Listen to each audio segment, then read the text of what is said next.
Okay, voiding. How big a problem is it and how to avoid it?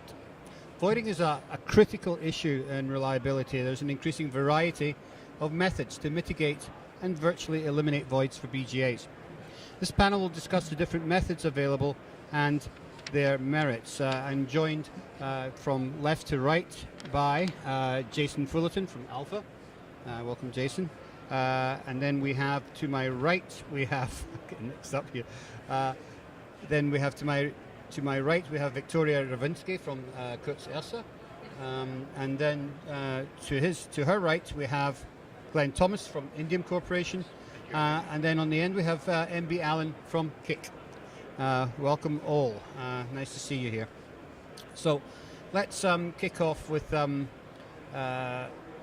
perhaps let's start with Viktoria here. What are the benefits of ultrasonic versus vacuum soldering?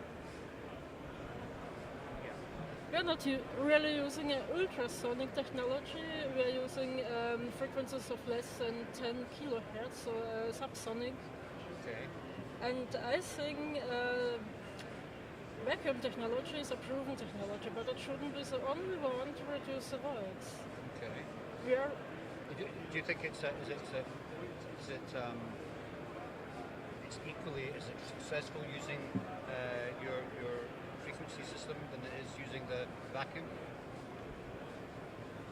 I mean, what sort of percentage void reduction do you normally get? It is the same. It is the same. Okay. But the process time is pretty different because in the process we're using some behavior of, for example, FR4 substrate, and we apply some compression inside on the level of the PCB, and we accelerate our signal to realize many self-resonance frequencies inside. So we let the PCB level dancing, and we need just 10-15 seconds to reduce the voids up to the same value. So a very short cycle time, 10 to 15 seconds. Yes. And just to clarify for some people that are wondering about this is not vibrating, is it? It's not, or is it? No, it is, we press the PCB and we are using the viscoelastic, linear viscoelastic behavior of the FR4 substrate. Okay, great, thank you for that. So, if I can move on and just ask Robert, sorry, Jason.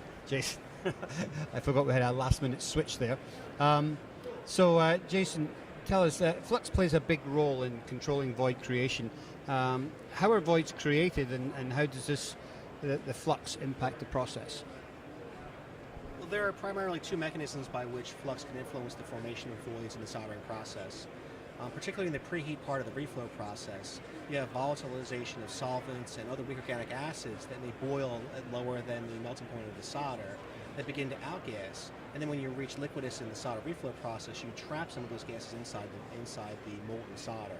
Solder, especially lead-free solder, has such a high surface tension it's very difficult without additional assistance like ultrasonics or vibration frequency for the voids to escape from that surface. The secondary means by which voids are created by flux is during the reaction of fluxes in the soldering process, especially in reflow. If there are impurities on the solder powder, if there's impurities or contaminants on the surface that you're soldering to, both on the substrate and on the component, you can get an exothermic reaction between those fluxes and the impurities. That exothermic reaction also causes outgassing, which can get entrapped within the molten solder itself. The assembler has much more control over the first type, where they can actually affect and modify and optimize their preheat portion of their profile for the specific solder paste they're using. However, during the reflow process, when you're reacting with impurities in the materials that you're soldering, the assembler has very little control over that because the materials are soldered as received. And so that's really the more difficult means, or the more difficult type to eliminate without additional assistance in the manufacturing process. So the preheat part of the process is critical? Yes, it needs to be optimized for the specific material. So different materials have different optimum preheat process parameters to ensure you minimize the voids as best as possible for those materials. Okay. So, Glen, have you anything to add to this? I mean, you're using flux management or flux chemistries to basically limit voids. Correct. Correct. Have you got anything to add to what Jason just Well, said? I say fundamentally, I would say what Jason is saying is correct. All of our assemblers look to minimize voiding in almost all their cases, and it's a matter of cost management, right? But understanding what causes it is extremely important, so you can figure out what kind of things can I do simply, and then work up the chain to make things a little more complicated. Right. For example, with using ultrasonics, a lot of companies may not have access to the equipment. All right. While it may be effective, customers want maybe a simpler solution, which is why they a lot of times will look to the flux chemistry to help the problem. Right. All right. So that's a simple lever they can pull. Right. And that's where you want to go in most cases. But many cases, you're not going to be able to solve it by just using different fluxes. Right. All right. And then it depends on, okay, what kind of voids are we talking about? BGA voids, bottom termination voids, different things, just different reasons to solve the problem. Right. So. Yeah, I think we'll come on to that in a moment. But MB, if I could turn to you, you work with the profiling parties in the process. So how does that relate to the voiding issue for you? So what both gentlemen mentioned is very, very important, because there are fluxes that are geared towards reduction of voiding, but not everyone has the luxury, because they often have to take into consideration either what a customer specifies for an entire assembly, or they're using a material now. And sometimes if you start to make a change to compensate for one problem, you may create a different problem, and that's where the profile comes into play. You can address it earlier on in the process by the materials, by the screens, by the printing, but ultimately, once you get to the reflow process, it becomes critical, and the profile becomes very critical. When you talk about things like QFNs and you have voiding on QFNs, often there's a change to the profile, the type of profile. You may eliminate soak, you may increase your peak temperature as well, but at that point, you could potentially sacrifice other components on the board. So it's very important when you are finding a good profile is to look at the entire assembly while addressing the voiding problem on a part, and the solder paste for the rest of the components as well. And we try to help customers to get a good understanding and an optimized, as you mentioned, an optimized profile for the entire assembly. Right. Okay, and as Jason mentioned earlier, I mean, obviously the ramp up is critical. So does that mean that you take a longer period to ramp up? Is that what you would do? So I think Jason would be better to answer that question, because each particular material that addresses voiding has their own requirements. Right. It's not just any old soak will do. You have to have the right soak on the right product to get the optimized voiding things you're looking for.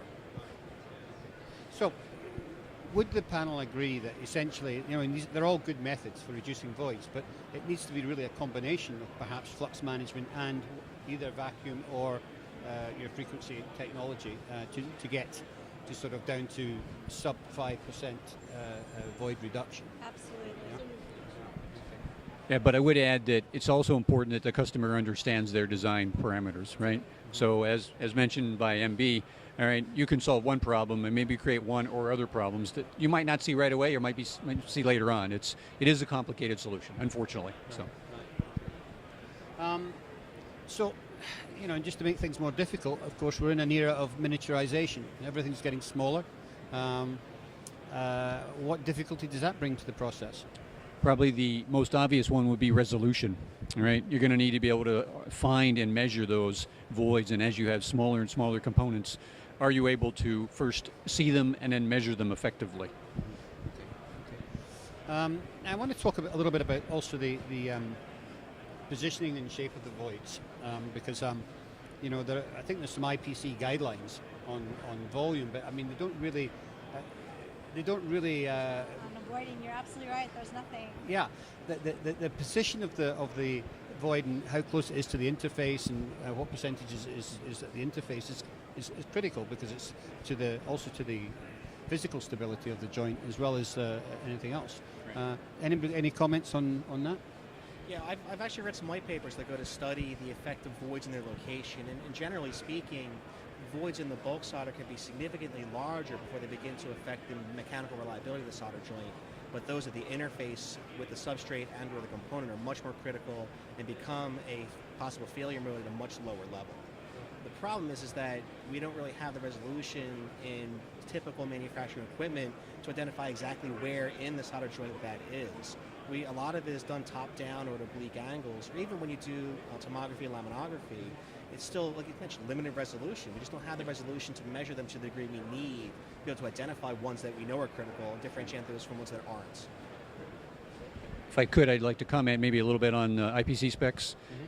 They're intended to constantly be evolving, and one thing the IPC wants to be very careful about is not over-speccing situations. They want to be broad enough so that they're good for a majority of the process sectors that electronics needs. So if you narrow it too much, you may have specified in certain customers that don't really need that requirement or driving up cost. Okay, so it's a balance, right? The IPC has work to do, and they're constantly evolving the specs. And as it moves forward, they'll have to look at that carefully. Yeah, so. No, I agree it's a balance, but I mean, you always have, a standards committee is made up of a number of people who all have challenging views. Yes. So, in essence, any standards ends up as a compromise. Yes. Yes. But hopefully the right compromise. Right, but I mean, plus or minus 50% on the pad. I mean, it's really it's quite wide in places, but obviously not in this case. You asked the question about miniaturization. Aside from just that, you also have the different types of components, like bottom terminated components, right, where you've got the difference with